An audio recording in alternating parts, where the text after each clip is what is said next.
Ya estamos de vuelta en este Vía Pública con temas internacionales. Pasamos de la política nacional a la contingencia internacional porque los ojos del mundo están puestos en la OTAN. Los líderes del mundo, los más poderosos, están a esta hora reunidos. Vamos a tomar contacto con Jorge Sanz, analista internacional académico además de la Universidad del Desarrollo, para profundizar en lo que significa esta reunión, esta cumbre. ¿Cómo está, Jorge? Muy buenas noches. ¿Cómo está, Davor? Un gusto conversar con usted. Bueno, Jorge, ¿por qué es tan importante particularmente esta cumbre de la OTAN, donde vemos que además están los presidentes con problemas? Veíamos a Pedro Sánchez, a Macron, está Joe Biden y todos los que son los dueños del mundo prácticamente. Sí, la reunión, la cumbre de la OTAN es muy interesante porque la guerra está en el borde de Europa. OTAN es la responsable de la defensa de Europa, de los asociados a OTAN. Son 31 actores que están ahí y los temas que van a tratar es la ampliación de la OTAN, particularmente hacia Suecia, el apoyo que se va a mantener y las resoluciones que se van a tomar respecto de esta guerra. Y hay elementos que son muy interesantes en la entrada de la reunión de la OTAN porque se saca un problema que venía funcionando, venía hace rato, que es la negativa que tenía Turquía respecto del ingreso de Suecia. El presidente Erdogan ya aceptó, por lo tanto, se entra a la reunión a ver el tema de la guerra y a ver los problemas internos de Europa. ¿Y qué implicancia tiene que ingrese Suecia a la OTAN justamente en estos tiempos donde hay una guerra que obviamente cruza la mitad de Europa y está arrastrando a todo el planeta? ¿Por qué es importante o por qué no es importante que Suecia ingrese en este instante? Desde la perspectiva estratégica, Davor, es muy interesante Suecia. ¿Por qué? Porque la geografía de Suecia es lo que va a completar el dominio del Báltico por parte de la OTAN, y va a quedar solo una base, que es Kaliningrado, como frente a San Petersburgo, como parte de Rusia. Entonces, ya el dominio que pudo haber tenido Rusia desde la salida de San Petersburgo, más Kaliningrado, en algunos espacios del Báltico, quedan eliminados. Hay una isla en particular de Suecia, que es la isla Gotland. El dominio de esa isla, que lo tiene Suecia, ahora lo va a tener OTAN, controla el mar Báltico. Por tanto, hay una solución estratégica para la defensa de OTAN de los tres países bálticos, Letonia, Lituania y Estonia, que era una dificultad. Entonces, hoy día, con la adhesión de Suecia, se completa el dominio del mar Báltico y además OTAN soluciona un problema estratégico muy importante, que era la defensa de los países del Báltico. Y el hecho de que Suecia sea fabricante de armas también le pone un ingrediente extra a todo esto. Sí, el ejército sueco es bastante chico, pero las fuerzas armadas que tiene son independientes, aviones, claro. Se abastecen solas, se construyen solas, se arman solas, y eso es muy interesante.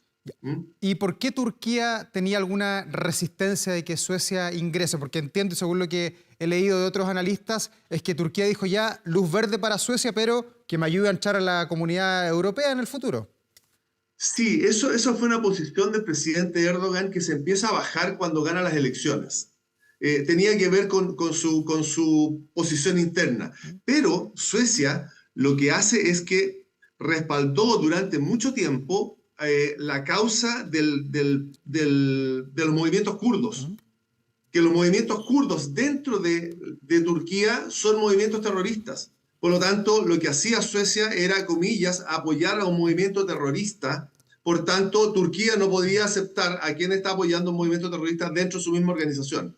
Ese evento se solucionó. ¿Cómo se solucionó? No lo sabemos. Probablemente hay algún contrato con la industria militar turca, puede haber pasado algo así, pero no tenemos la información respecto de qué hizo cambiar de opinión al presidente Erdogan. Lo más probable es que sea esa nueva posición que adoptó el presidente Erdogan de ir mejorando situaciones internacionales buscando la paz alrededor. No nos olvidemos que el presidente Erdogan es el que negocia la salida de los granos desde la zona de guerra, y él está a cargo de eso. Entonces, él se está construyendo una figura y capaz que esto sea parte de eso. Ya. Jorge, ¿y por qué estamos como planeta observando el ingreso de Suecia y no estamos en estos tiempos observando ya el ingreso de Ucrania a la OTAN, que fue lo que finalmente desató la guerra hace más de 500 días? Sí. A ver, lo que está haciendo el Occidente, consideremos Estados Unidos y Europa, lo que está haciendo Occidente es apoyar a Ucrania en esta guerra de invasión que tuvo por la invasión rusa, digamos.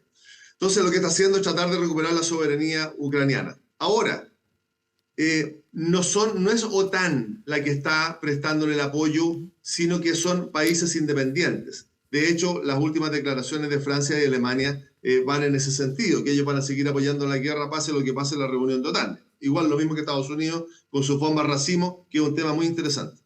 Entonces, si OTAN involucra o incorpora a Ucrania a la organización, es OTAN la que entra a la guerra. Por lo tanto, la guerra se expande al territorio europeo. Entonces, lo que estaba pidiendo el presidente Zelensky, entendiendo que OTAN no lo puede aceptar todavía, era que le entregaran un plazo. ¿Por qué? Porque eso es una motivación para los soldados que están peleando. Lo que necesitan los soldados, además del armamento, es una motivación que les diga, ok, vamos a seguir perteneciendo a Europa, vamos a ser grandes, vamos a hacer algo. Entonces, ese elemento es lo que estaba buscando el presidente Zelensky.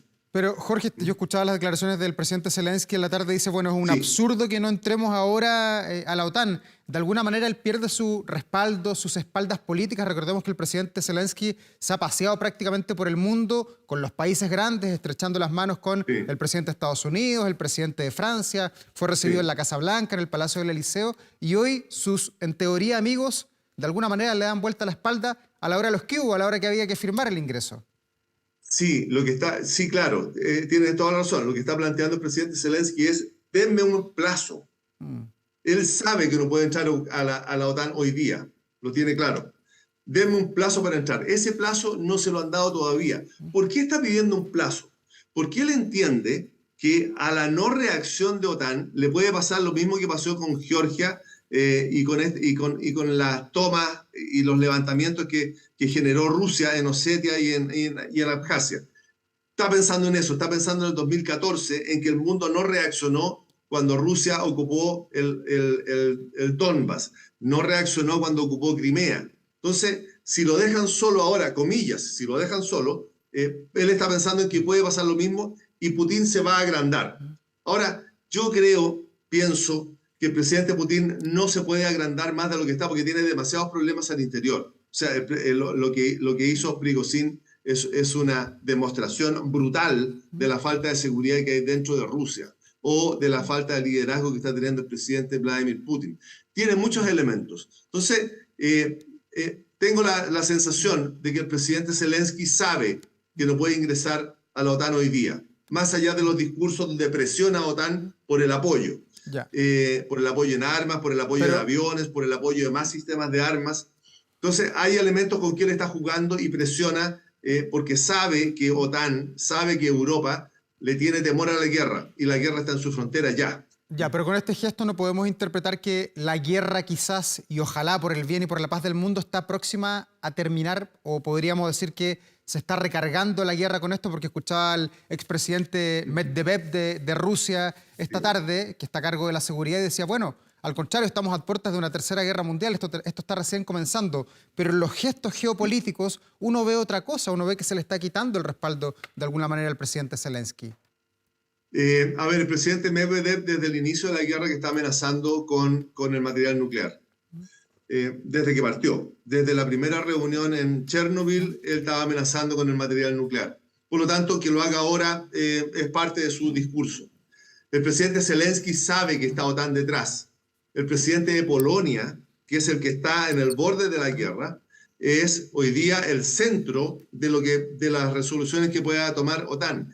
La reunión que se está haciendo de OTAN está en la frontera de Bielorrusia. Entonces, hay muchos gestos que efectivamente llevan a pensar que OTAN está preocupada de la guerra y está pendiente de la guerra. El presidente Biden entrega bombas de racimo. La bomba de racimo para el sistema de defensa que instaló Rusia en este invierno es mucho más efectiva que la bomba de artillería. Cubre más espacio, ablanda más las posiciones. Por lo tanto, los soldados ucranianos tienen la posibilidad de asaltar con mayor facilidad las posiciones europeas. Entonces, hay muchos elementos, más allá de lo que siente el presidente Zelensky, hay muchos elementos que efectivamente nos dicen que el mundo occidental, Estados Unidos y Europa, están detrás de esta guerra y están apoyando el esfuerzo ucraniano y entendiendo el esfuerzo ucraniano. Ahora, ¿cuánto más va a durar la guerra? El presidente Zelensky dice cuando los rusos salgan del territorio. Queda rato para eso todavía. Jorge, pero también no hay que perder de vista que está funcionando como siempre en las guerras de la época de Hitler y todo, la propaganda. O sea, hay muchas cosas que se dicen pero no se hacen y que son disuasivas. Sí. Sí, o sea, eso existe. Uno es la amenaza nuclear. Dos es la central de Zaporilla. Hay varios elementos que están jugando aquí para generar temor. Rusia sabe que el mundo occidental, particularmente Europa, le tiene temor a la energía nuclear. Por lo tanto, siempre está jugando en el límite del material nuclear. Nosotros no sabemos, efectivamente, si el material nuclear que tiene Rusia está en condiciones de usarse. No lo sabemos. Lo que ha demostrado con su ejército, lo que ha demostrado con el material blindado que tenía, es que el material no estaba en condiciones, que el ejército no estaba en condiciones, y por eso que tiene tantos mercenarios peleando. Entonces, hay elementos que tienen que ver con esta propaganda.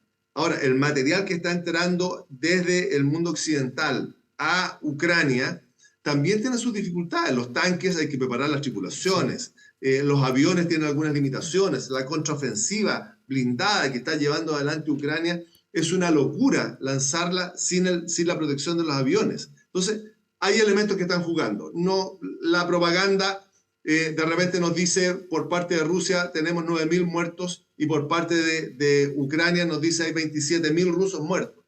No lo sabemos, no vamos a tener ese dato, pero la propaganda sí funciona y muy fuerte. Bueno, Jorge Sanz, nos quedamos atentos a las resoluciones que eventualmente pueda tomar en las próximas horas la OTAN. Gracias por este contacto y sobre todo por esta entrevista. Que estés muy bien. Encantado, que estés muy bien, Davor. Gracias, buenas noches.